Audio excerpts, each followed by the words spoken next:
So thank you all for being here today. I am Alicia Freeman. I am one of the clinical professionals here for TLAP, and I'll just be your host today. I'll be helping Melanie navigate anything that she needs, but she's going to have the floor.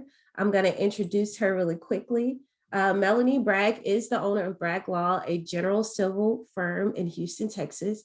She is also the author of 3 books, Crosstown Park. You probably see him in her background. It is an Alex Stockton legal thriller published by Kohler Books. The second book is Defining Moments, Insights into the Lawyer's Soul, a ABA flagship publication, and then HIPAA for the General Practitioner, which is also published by the ABA. She is the former chair of the American Bar Association Solo, Small Firm and General Practice Division, and is currently a delegate to the ABA House of Delegates. She is in her 3rd year as a trustee on the Texas Bar Foundation Board of Trustees and was recently appointed to a 3-year term on the State Bar of Texas TLAP committee, and we're really excited to have her. Melanie writes on mindfulness and leadership with her monthly columns for the GP Solo e-report, and teaches the same in her workshops. She's also a certified success coach. Thank you so much, Melanie, for being here. We're really excited about what you're talking about today. And I'm going to hand the floor to you. And by the way, we are at 37 people, so very excited. Wonderful, wonderful. I'm so excited. I'm so excited. And this is going to be a lot of fun. And I want to just, I understand how hard it is to listen to programs while you're working. Sometimes doing these virtual meetings, when you go to a meeting, you can focus on it, but when you're in the office, things happen. We're going to be doing some exercises today. We're going to do a guided meditation. We're going to do some breathing techniques. We're going to also do a skyscraper visualization. So on those things, I'm going to ask for you to try to concentrate fully so that you can get the best benefit from those exercises. So let me tell you a little bit about, I've got to make sure my little thingy will move. Okay, this is me. She's already introduced me.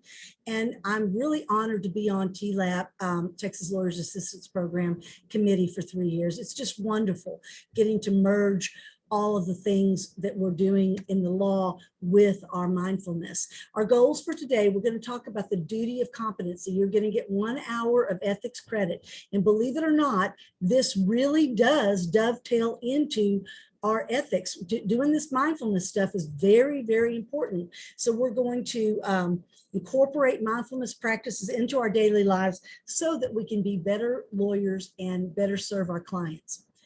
Now, how I got into this, I want to give you a little bit of background. In 2005, my very first published chapter, that was my very first published work. I was so excited about it. I did a chapter in this book called Effortless Marketing Using Your Unique Skills. And then 10 years later, we did a second edition of it. So I was like, okay, I want to update my old chapter, but I also want to do a new chapter. So I did this chapter, The Conscious Lawyer, How the Practice of Mindfulness Will Increase Your Bottom Line. Well, there wasn't really that much evidence on that. So I just made a few things up, but believe it or not, once I wrote it down and started doing it, a lot of things started happening to me personally that really exemplified what I was trying to say in the chapter. So it really does work, and writing things down does work. So I started teaching my very first CLE on mindfulness was in 2017, and I started writing the Mindfulness 101 column in 2017 for the ABA GP Solo Division, our e-report. It goes out to about 15,000 lawyers nationwide. And so, of course, if I'm writing about it and I'm teaching about it, then I have to do it, right? Well, it's amazing all the things that have happened just from a personal standpoint. If anybody wants to talk to me about it after this, I can share more personal stories with you. But I am living proof that this stuff that I'm going to be teaching you today does work. And like Alicia and I were talking before the program, it only works if you work it, okay? It's not like, if you were a bodybuilder 20 years ago, but you haven't lifted a weight in 10 years, you're really not a bodybuilder anymore. You may have been a bodybuilder. So you have to do it every day.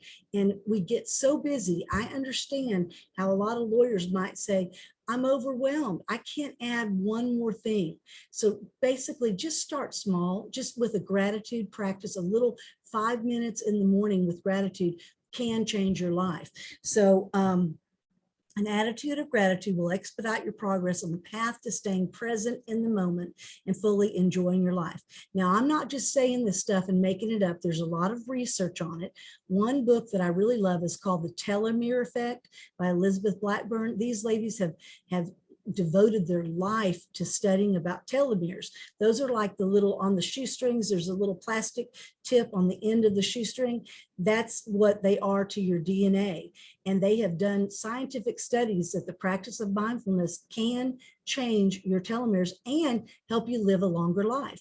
But Dr. Robert Emmons, he's a PhD, and he does a lot of research on this. So in an experimental comparison, those who kept gratitude journals on a weekly basis exercised more regularly, reported fewer physical symptoms, felt better about their lives as a whole, and were more optimistic about the upcoming week compared to those who recorded hassles or neutral life events. Also, a daily gratitude intervention, self-guided exercises with young adults resulted in higher reported levels of the positive states of alertness, enthusiasm, determination, attentiveness, and energy compared to a focus on hassles or a downward social comparison, ways in which participants thought they were better off than others. There was no difference in levels of unpleasant emotions reported in the three groups. You know, one of the things that I started doing in 2017 was doing a meditation every morning, just before I even got out of bed. It's like 8 to 10 minutes, 8 to 12 minutes before I even get out of bed. And then going straight to my Peloton. I've got a Peloton tread and a Peloton bike. I love both of them. And just doing a 10-minute, if it's a 10-minute ride or a 10-minute walk, maybe 15 minutes. What's funny about starting off small is once you do the 10-minute every day, you might want to add a 5-minute arms and weights. You might want to add a 5-minute standing yoga, but it's 20 minutes, maybe 30 minutes out of your morning, plus you tack on your meditation. And then I started doing a gratitude thing as I was getting ready, walking down the stairs I love my home. Thank you for having a flushing toilet. Thank you for having electricity. Thank you for letting me live in this beautiful country. Just infusing yourself with gratitude before you even leave the house. What happened to me is I ended up being so much more productive during the day, and I was at a higher place of being able to serve my clients, because you know what we're dealing with all day, every day, y'all. You know how it is. All these people's problems, and we have to have empathy, and we have to listen to them, and we have to care about them. It could be phrased as secondary trauma. But if you keep your tank really full and you keep yourself really boosted up, you're going to have plenty of energy to give all that every day and then not be depleted yourself. So as we move through this program today, begin to think of things you're grateful for. And gratitude helps you tap into your legacy. These 4 principles I'm fixing to talk about are in my Defining Moments book, and I do programs on them. So this program today is kind of adapted from that, and has the same kind of principles. When you develop a consistent gratitude practice, you become a kinder, gentler version of yourself, thus creating a special legacy as a kind of person people are drawn to and they seek you out to help them solve their problems. To me, legacy is a living, breathing now thing. Gratitude also taps you into a higher form of excellence. The law is an area where excellence is required. The path to incorporating excellence as a standard in your life can be filled with potholes. It doesn't all work out perfectly. Enhancing your gratitude will help you keep excellence on the top of your priority list, and you can experience the benefits of being the best you can be. Gratitude will enhance your ability to be authentic. I found that the more authentic I am with my clients, the less they hassle me about everything. I mean, I just tell them the truth. I say, listen, I'm really busy right now and I'll be able to get to you. You've got to kind of get in line. You know, I mean, I can't, I don't overpromise what I can't do. And they really love it whenever I'm just authentic with them. They know I'm doing my very best. As long as they know you're doing your very best, they're going to work with you because they're humans too. So we don't have to act like we know it all the time. So the inner peace you have from living your own truth and being who you know you were born to be will be your reward. And then being grateful, even in times of turmoil, develops your determination. No great thing was ever accomplished without much effort. And with effort, there needs to be flexibility and the ability to come up against all odds and overcome them. Be grateful for the tough times too. How many times do we say, gee, I hated going through that, but I sure learned some things. Great warriors are made from those who persevere and stand up for what they believe in. So let's do a breathing technique real quick. I want to teach you something. If you already know it, wonderful, great, great, great. If you don't, you're going to learn something.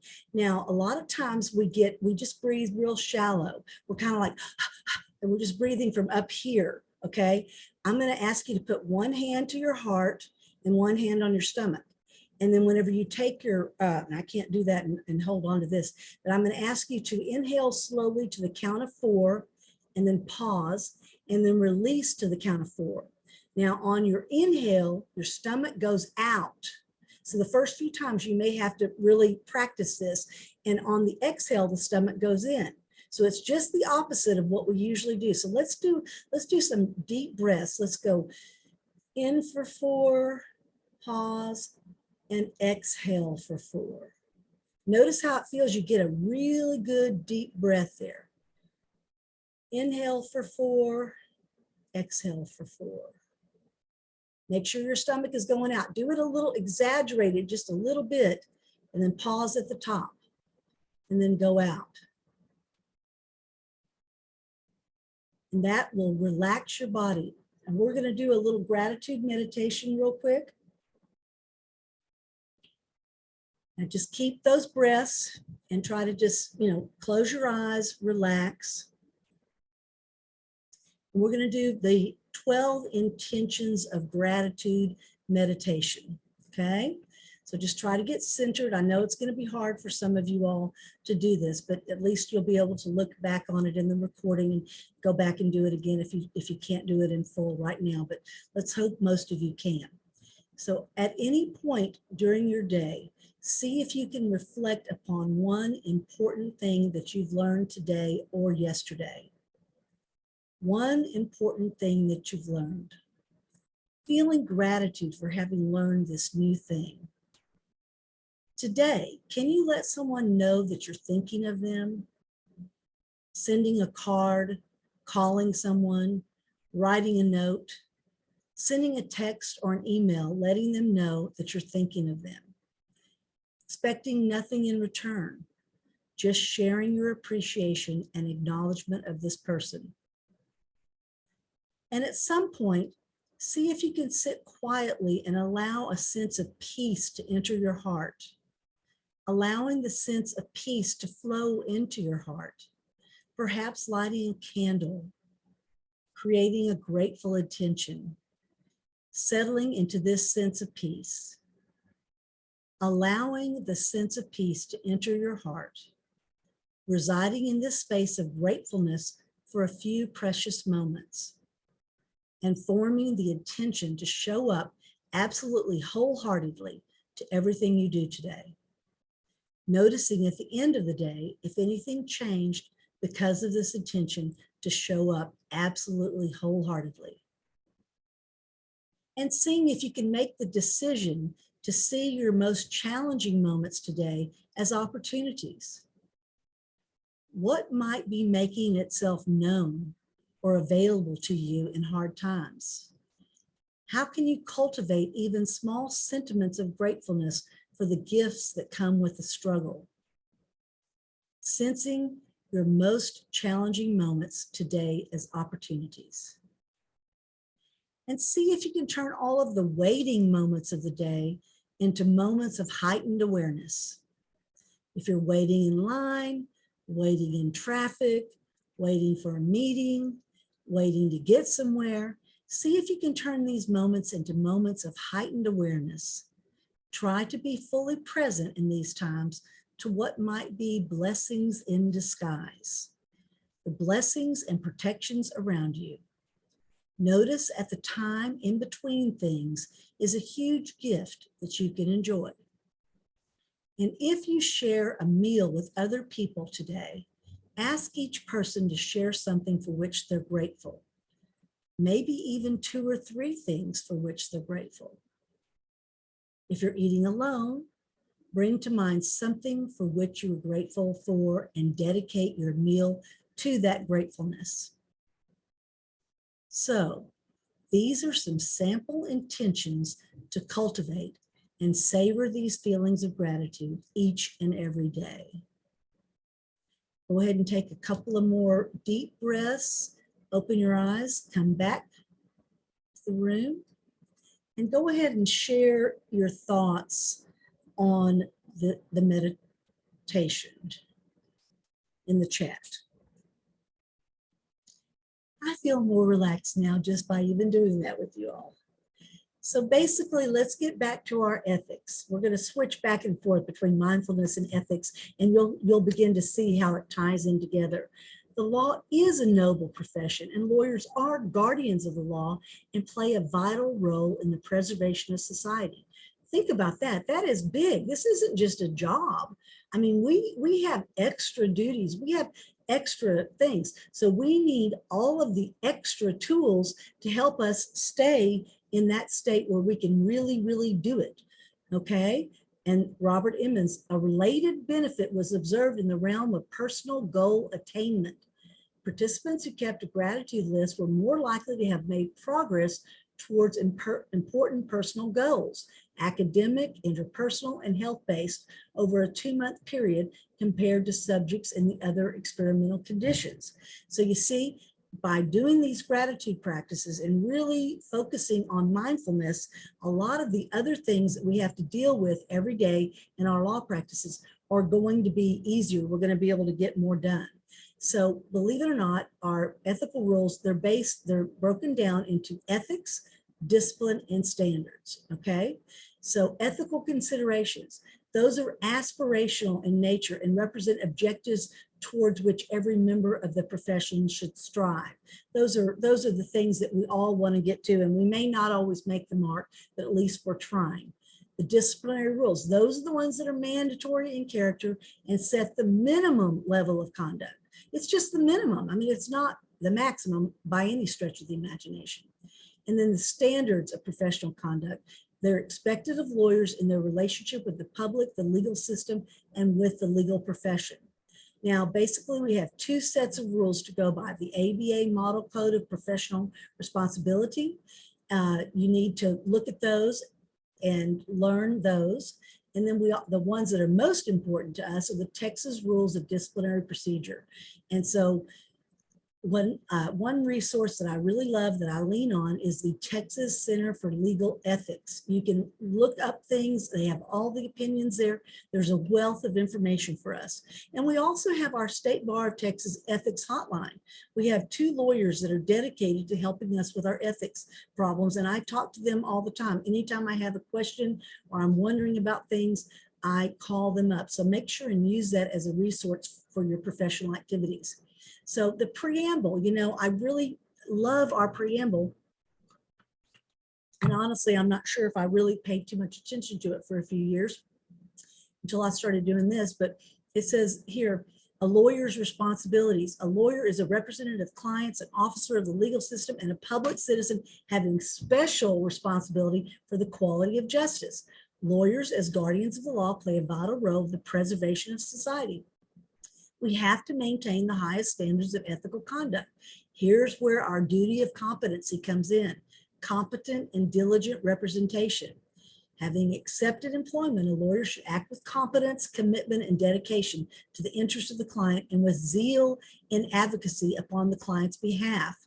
So that's why he says a lawyer's workload should be controlled so that each matter can be handled with diligence and competence. So if we're not straight, if we don't have our energy, if our batteries aren't charged and we're not, eating right, sleeping right, doing things, we're not going to be able to do what we have to do as lawyers. So gratitude does work. Participants in the daily gratitude condition were more likely to report having helped someone with a personal problem or having offered emotional support to another relative to the hassles or social comparison condition. So, like I said, like keeping ourselves full and filled up, we can do our jobs much better.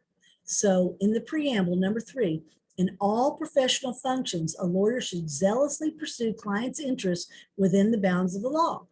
In doing so, a lawyer should be competent, prompt, and diligent. A lawyer should maintain communication with the client concerning the representation. We know that most of the grievances and problems that people have with lawyers is about communication.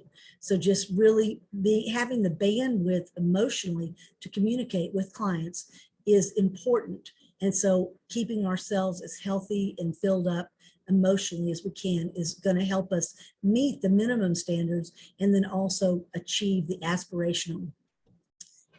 So gratitude practice, it's part of a daily mindfulness practice. There's all different kinds. We can't go into all the different things that we can do, but I'm going to talk about one that I think is important for all of us too. Eckhart Tolle, who I just love. He's a great, if you have any problems sleeping, just put on an Eckhart Tolle program from Audible for about 5 minutes and you'll fall right back to sleep. And the good thing about him, once you learn what he's saying, you can pick him up at any time. Once you've done the, what is this big book, something about now, his first big book, The Power of Now or something like that. But all of his other programs, I've got all of them on Audible. And it's really weird if you do wake up in the middle of the night and you're trying to go back to sleep. It always seems like what he's talking about at that very moment ends up being something that I've been ruminating or thinking about. But he says, acknowledging the good that you already have in your life is the foundation for all abundance. So, being aware of your attitude and habits surrounding gratitude is the practice of gratitude. And noticing what you do and how you feel about the choices you make, it really matters. So when the better you get with your mindfulness practice, you see your thoughts just kind of come across and you say, does that thought serve me? And you can learn to steer yourself away from it. But you can also start making a lot more money. And I'm not talking about money here, and I know that's a subject we're not supposed to talk about, but it just kind of flows from all of this together. Being abundant yourself is not a bad thing, and it really all fits in together. So develop a consistent mindfulness practice. Does not take a lot of time, but will produce more time and energy. I'm really into energy management. I think about managing my energy rather than my time, but you can choose what works for you. There's all different forms of it. So, mindfulness, basically the definition is being in the moment at all times. And this is the part that took me a long time to understand with Eckhart Tolle. The past and the future are both illusions. The only thing that is true right now is this present moment. So just by training ourselves, we're lawyers, we're all about time. Everything is time. But thinking about what happened to us before and then predicting our future with those, that's not helpful to us. That's not productive. And then worrying about what might happen in the future is not productive either. Just being in the now. Now, the problem with being in the now too much, sometimes you might miss an appointment that's coming up. So that's why I've got all kinds of little ticklers to remind me of things. But it's really all about your mindsets, okay? Your mindset is the established set of attitudes held by someone. Attitudes refer to a settled way of thinking about something. Everyone's different. It's a given that we all have different mindsets. But during the more grateful you are, and the more, if you find yourself, kind of ruminating about something, you can stop yourself in that moment and move it to something that serves you. You can say, does this thought serve me? And if it doesn't, get rid of it. So now we're going to do a really fun skyscraper visualization. This is really fun to do in groups, and I hope that you guys will share in the chat. You've got to do this. You've got to focus on it. It's not going to take that long. There's 2 parts. There's part 1 and part 2. So just get ready to close your eyes, do some deep breaths. Remember, we're placing our hand on our heart and our hand on our stomach, making sure that our stomach goes out on our inhale and in on our exhale, and breathe in to the count of 4. Do a couple of deep breaths. There's no right or wrong way to do this. You choose what works for you. And we're going to be, this is called guided imagery. Okay, and this is, I want you to sit straight up in your chair. Let me get my document over here, and close your eyes. Now I'm going to take you on the following guided fantasy. All right, shut your eyes.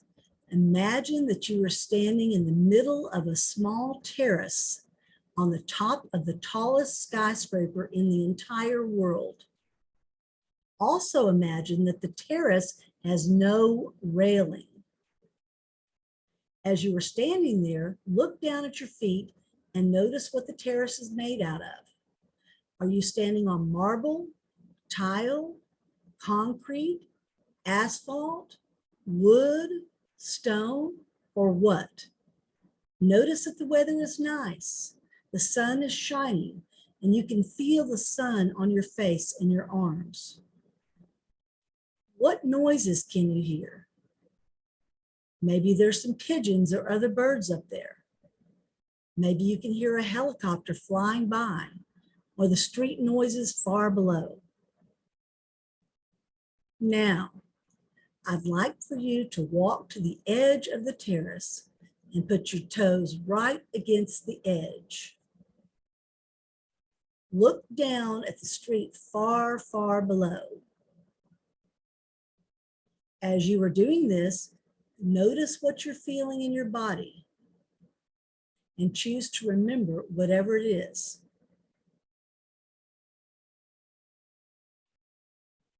Now, I would like you to slowly walk or crawl back to the center of the terrace. When you've reached the middle of the terrace, I'd like for you to open your eyes and come back to the room. Take as much time as you need. There is no hurry. Now, let's look at the chat and see that the power of now. Thank you for that. Y'all put into the chat what feelings and emotions you had in part 1. Did you have any physical reactions? Did anybody's heart rate go up? Did anybody have sweaty palms? Shallow breathing?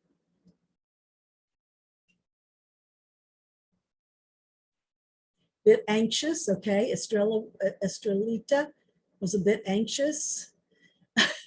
Veronica was terrifying, sweating pants for sure. Mandy felt peaceful because she was so high she couldn't see down. Okay. I'm not interested in what you saw or heard, more like what you felt in your bodies. Anybody else? Want the sun, fear for a little bit, increased heart rate, Alicia. Completely relaxed. Anxiety and tension. Okay.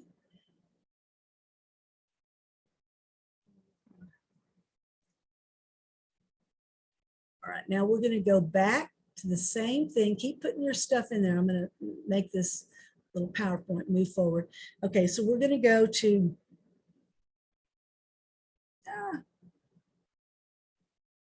okay, I messed up because I lost my skyscraper visualization thing. Just a second. I'll read the rest of the comments. It said peaceful, shallow breath, some fear of height, but I thought of other times I was high up and talked myself out of the fear. I'm a flatlander. Okay, let me get, Alicia, that same thing happened that I was telling you about, that everything kind of gets stuck, but I've got it right here, so I've accidentally lost the deal. Okay, we're going to do this exact same thing again. So close your eyes and take a couple of deep breaths. And we're going to do the exact same thing, but a little bit differently this time. Okay. Now, you're going to be flying. So you can imagine having wings on your back like an angel or bird. Maybe you can fly like Superman or Superwoman. You might have jetpacks like Buck Rogers or James Bond. I'm going to ask you to close your eyes again. If you're willing, take a deep breath and let yourself relax. Imagine once more that you're standing on top of the same terrace, on top of the same skyscraper as before, only this time you are totally confident in your ability to fly.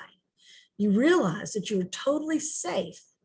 So let yourself walk to the edge of the terrace, and when you get there, just gently bend your knees, push off, and fly. Notice what it feels like to fly. You are totally free to create whatever experience you want. After a while, let yourself fly to any place on the planet that you would really like to be right now. It might be a favorite vacation spot, a place you like to go when you want to be alone, or a special place you like to go to be with someone you really like. When you get there, just let yourself gently land and spend a minute there enjoying yourself, doing whatever you would like to do there.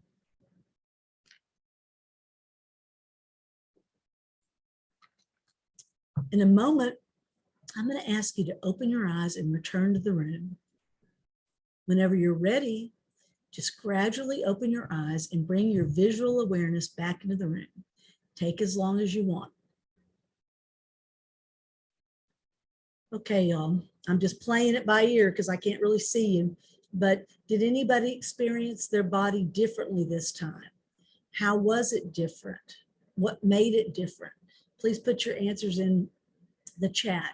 How do you think these insights could affect the way you live your daily life? What are the other areas in your life where you could scare yourself with negative, catastrophic images?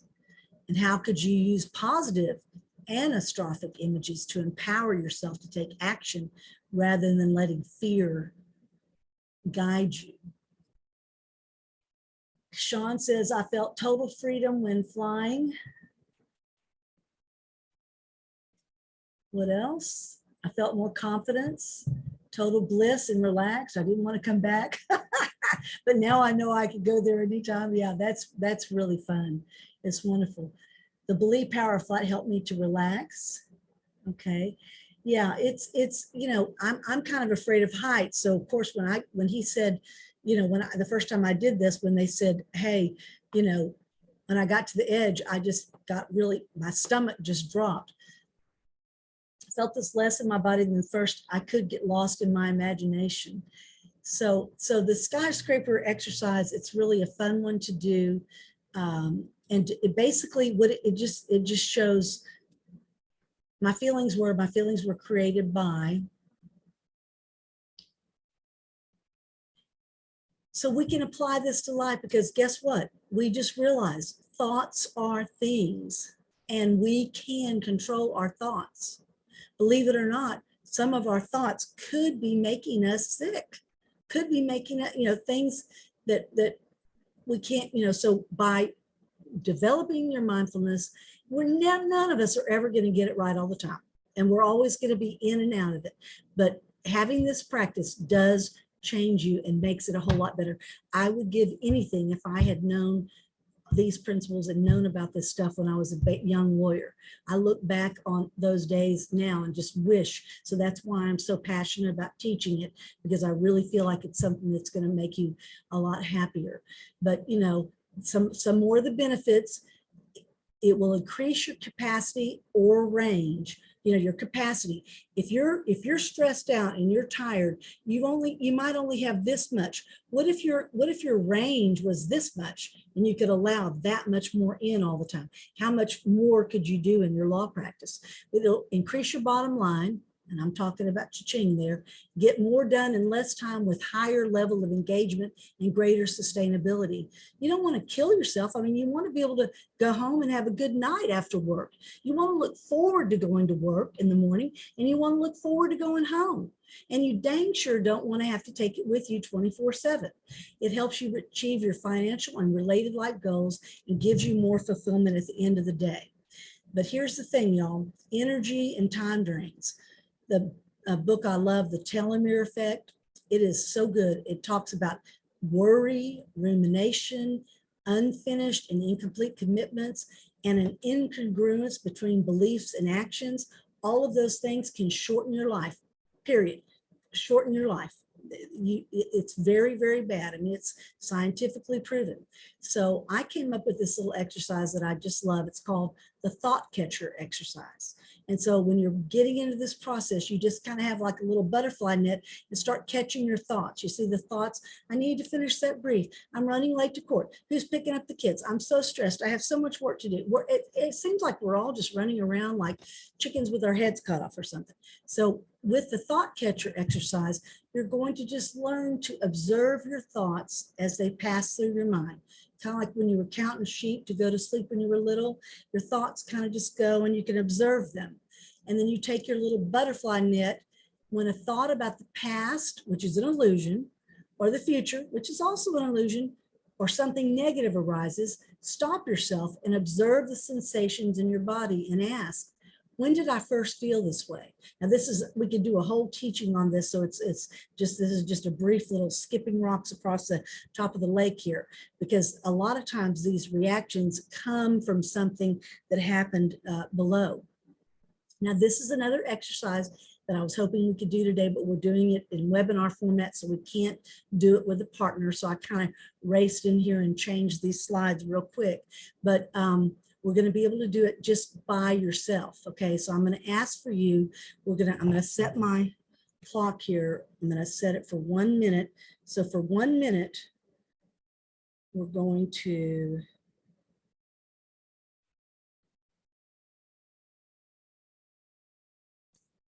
I don't know how my stopwatch got on like a lap thing, but anyway, okay. So what you're going to do with yourself, usually you do it with a partner, and with a partner, it's really fun to do it. You can do this with your friends. If you have friends that you're pairing up with, or whenever we get to do these in person, well, hopefully we'll be able to do this. But I want you to say, just repeat this. We're going to do 1 minute. If I caught my thoughts about blank, I would have more time to blank. So let me do it. I'll do it on mine, and I haven't planned this or anything. So let me see. If I caught my thoughts about losing weight, I would have more time to exercise. If I caught my thoughts about getting everything I have to do done, I'd have more time to get my stuff done. If I caught my thoughts about, getting older, I would have more time to enjoy my life now. Do you see what I'm saying? A lot of times people, I don't really do this very much, so it's hard for me, but a lot of times people who have I don't have any children, but people, they worry about their kids all day long, every day, or they worry about their husband, or they worry about, just all the things in your life that you worry about. If you caught your thoughts about X, you would have more time to Y. And Y is doing the things that you want to do. Oh, I've got another one. If I caught my thoughts about work, I would have more time to write the sequel to Crosstown Park. I've got to get that done. Okay, so get me?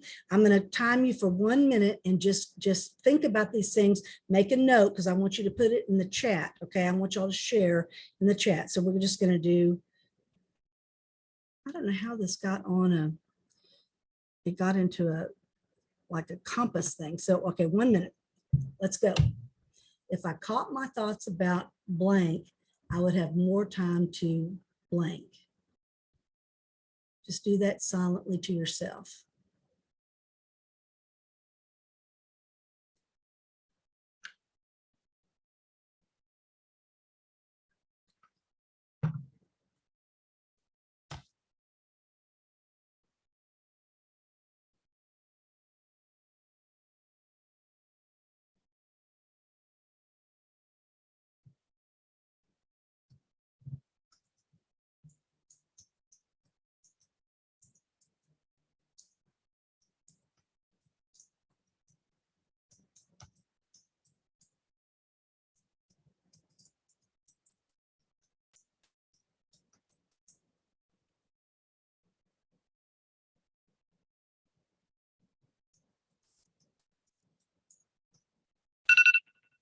Okay. Anybody want to share in chat some of the things that they were thinking about? If they caught their thoughts about X, they would have time to Y. Let's see what some of you guys are thinking there. You know, it does require you to be vulnerable.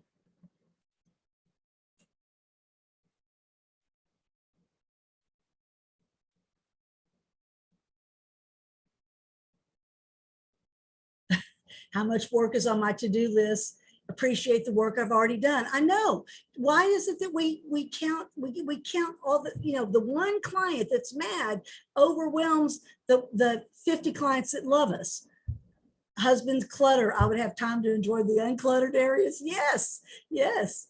That's, yeah, if I caught my thoughts, anxiety about running the race, I'd have more time or energy to train for the race. That's a good one, Joyce. Thank you. Thank you, Mandy. I caught my thoughts about healthy meal planning. I'd have more time to shop. I love that one. Yeah, you guys are great. Thank you for sharing like this. I'm feeling a sense of community amongst us, even if we don't get to be in person. But this, we have more people here because of that. So thank you for sharing, but just begin to sort of open up to start monitoring what is on your mind most of the time, and then train yourself on that, okay? Keep putting those in and we'll come back to that. So basically, gratitude meditation quiets the monkey mind, and over time, it will get easier to replace the negative thoughts with the positive ones. And then guess what? Your energy surges. All of those negative thoughts, those worrying thoughts, those things about the past and the future, that is dragging us down, okay? One by one, as you become more aware of your thoughts, let the thoughts that do not serve you go immediately, and then move on to the next. Okay, now we're going back to the ethics, but you see, y'all starting to see how this is tying in, because for us to be able to be at our highest level and do what we're called to do by the bar, we have to do these things. It's not just for fun, it's mandatory. The legal profession has a responsibility to assure that its regulation is undertaken in the public interest rather than in the furtherance of parochial or self-interested concerns of the bar, and to insist that every lawyer both comply with its minimum disciplinary standards and aid in securing their observance by other lawyers. Neglect of these responsibilities compromises the independence of the profession and the public interest which it serves.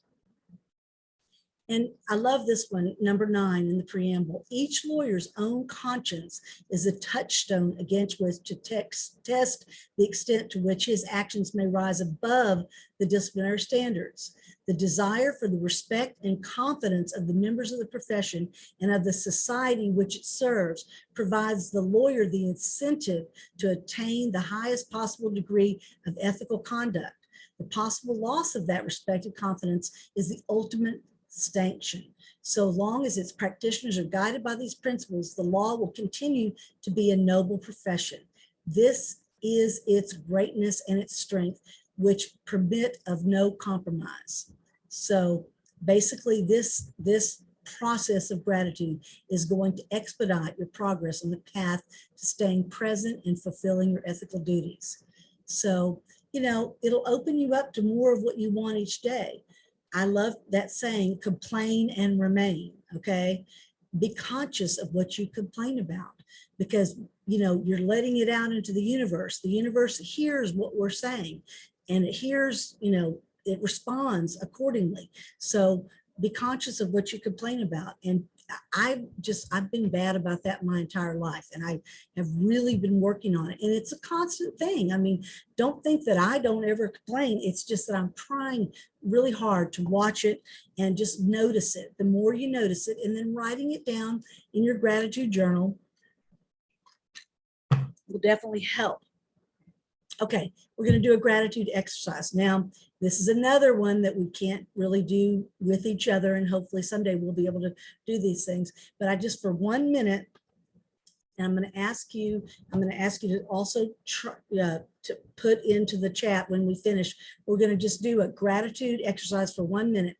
I'm so happy and grateful for, and just pretend like you've got a witness across from you that's witnessing this and hearing these things. But go ahead and say them out loud if you can. If you're in your office with the door shut, just say them out loud. I'm so happy and grateful for. And I can say honestly, I'm so happy and grateful for you today.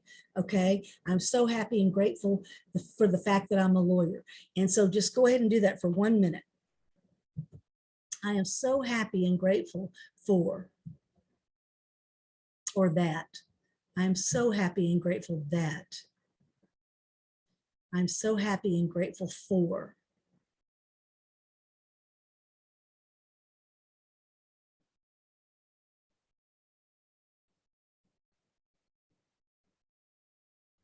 You know, it's amazing how many we can roll off when we start to think about it.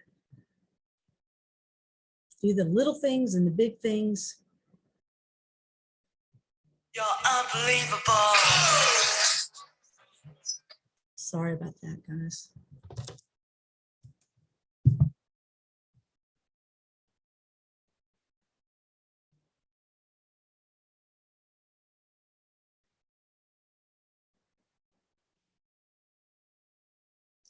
Okay, you can wrap it up and start putting what you're grateful for in the chat. I want to see that chat popping, popping, popping, popping. Okay, so we're grateful for good health.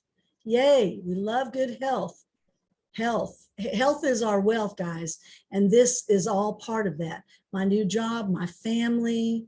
Good, good, good. Thank you guys for participating in chat so much. I really appreciate it. It's hard to do this without it on it. My fabulous girlfriends, yay, girl power. I'm still best friends with all my high school girlfriends since age 12. We're all in different cities, but we talk all day, every day, usually. My wife, good, good, good.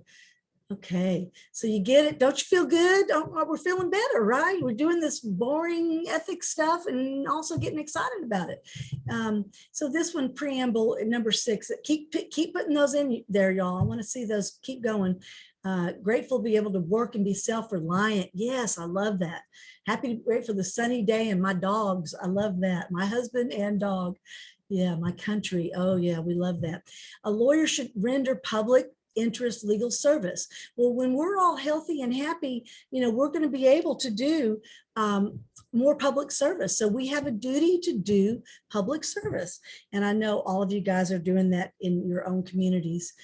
Awesome coworkers, my family, clients who remind me of what I do.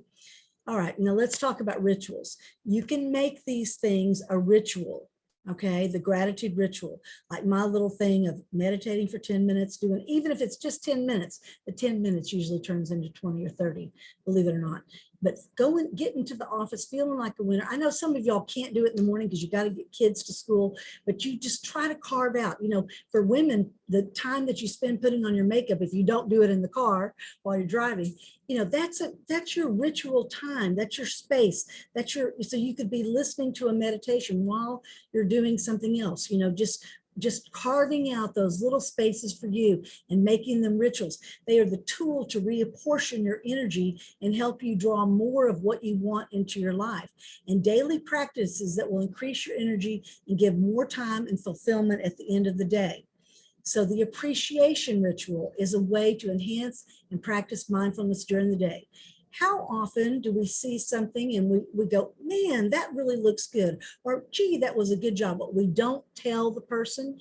There's a proverb in the Bible that says that even a spoken, I can't remember exactly which one it is, but it's, you know, not coming out with the things that you're grateful for and the things that you appreciate. It's worse to keep it silent than it is, even if you don't say it in the right way, even if you stumble on your words, it's better to express it. Oxytocins are released and it's a win-win for the person receiving the appreciation. And also we could do a whole session on taking compliments, but let's think of someone close to you and put your answer, who do you appreciate? I want you to, what I notice and appreciate about you is, if we were doing this in a group, I would have you sit across from someone different than you've worked with before, where you can just say, what I notice and appreciate about you is, and usually the kinds of things that I might say is, you showed up today. So that's what I notice and appreciate about all of you, is you took time out of your busy day to devote to yourself and hear all these crazy things that I'm telling you to do that I know are going to help you so much. What I notice and appreciate about you is, so just find somebody that's near you or around you and just think of some things that you can appreciate about them. And we'll do that for just a few seconds, about 30 seconds, because we don't have the partner, but I wanted to share this with you because you can do these exercises with each other or with your girlfriends. But it's just really fun, even if it's a stranger. You can notice, how they showed up that day, how their hair looks, how their eyes have a certain haze glow to them. So for 30 seconds, let's do the appreciation. What I notice and appreciate about you is, maybe do it with your wife or your son or your daughter or your assistant. Great humor. Saying out loud has a power to it. Yes, that I can help others through the law. Love it. So let's do what I notice and appreciate about you is, you showed up today. Good for you. What I notice and appreciate about you is your enthusiasm.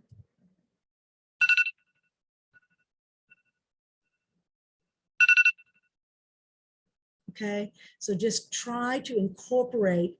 Anybody have any appreciations that they can share? What I notice and appreciate about you is you're positive and uplifting and encouraging even when things are difficult for you. Your energy and commitment to helping others, your positive energy, your consistently cheerful outlook. See, just think about it. It changes us to appreciate others. It's a gift we're giving them, and it changes their day too. Oh, somebody made my day the other day. They said something to me that it was like, wow, you made my day. Just a little offhand comment from somebody like the Ozarka delivery guy or something. And just, those nice, kind things. The world needs more of this. So don't forget, guys, the law is a noble profession and lawyers are guardians of the law, and we play a vital role in the preservation of society. Now, let's take our hand to our heart, our hand to our stomach. Take those deep breaths. Don't forget about that breath. Inhale slowly to the count of 4. Pause, release to the count of 4. Make sure your stomach goes out when you inhale and goes down. That way you're getting that full diaphragm breath. So in conclusion, catching your thoughts and practicing daily gratitude and appreciation will uplift your energy and give you joy. It'll help you be more productive. It'll improve your quality of life on a daily basis. It'll also make you a great lawyer and help you give more to your clients. And then people will be saying to you, oh, it's so amazing. I don't know how you do everything you do. Well, you know how you do it. You practice mindfulness. So thank you to TLAP. I really am honored to be a part of this mindfulness and wellness for lawyers and helping us meet our obligations under the professional rules and the ABA model, code of model rules. And just don't forget, mindfulness is awesome, and it's something that you do have time to do. Don't tell me you don't have time. And if anybody needs anything, you know where I'm at. Just get in touch with me. Well, there Thank we you go. so much, Melanie. We truly, truly appreciate you. We are grateful for you. I feel like the gratitude exercises, I think a lot of those comments were directed to you. Your positive energy, your outlook. This is definitely a great presentation, and I think everyone is adding it to the chat as well. Just for you all to know, we did record this presentation, so we will have available once we edit it and upload it. It's up to Melanie if she wants to share the PowerPoint. That is one of the questions, Melanie. Yeah, I saw that. Yeah, I can send it in presentation form or, in outline form too. Yeah, there's a lot of good stuff. And we can maybe even add, I have the resource guide that I told you I couldn't find, but, just committing to doing this, y'all, it changes everything. And I'll be 65 this summer and I'm just getting started. Okay. Don't count me out. I spent a lot of years in the younger years of my practice, just trying to find my way. And so now I want to devote the time that I have left into helping other lawyers get the most out of their practices at all times. So Absolutely. any questions? Do we have any questions? Yeah, we have a couple minutes if anyone wants to ask any questions. Let's give it a second. We have an amazing presentation. I appreciate you for sharing this information. They got a lot out of it. Thank you. Thanks. Any questions for Melanie today? And you all can claim the full hour CLE credit. I did put it in the chat. Alicia, somehow we did it. We did it. You did amazing. You did it. I didn't do it. I just made sure everything ran smoothly. Surely we have at least one question. Says, thank you, Melanie. Great presentation. Thanks. Much thanks. Yeah, in today's world with what we're going on with there's so much stress with COVID and the war in Ukraine. I mean, I know it's just getting us all on edge. I was at the gas station a couple of days ago and it was a beautiful morning, and this guy in a Land Rover, whatever those fancy cars are, he started screaming and yelling at everybody, and he was just twisting off, and for over nothing. And I thought to myself, we're all just very, very stressed.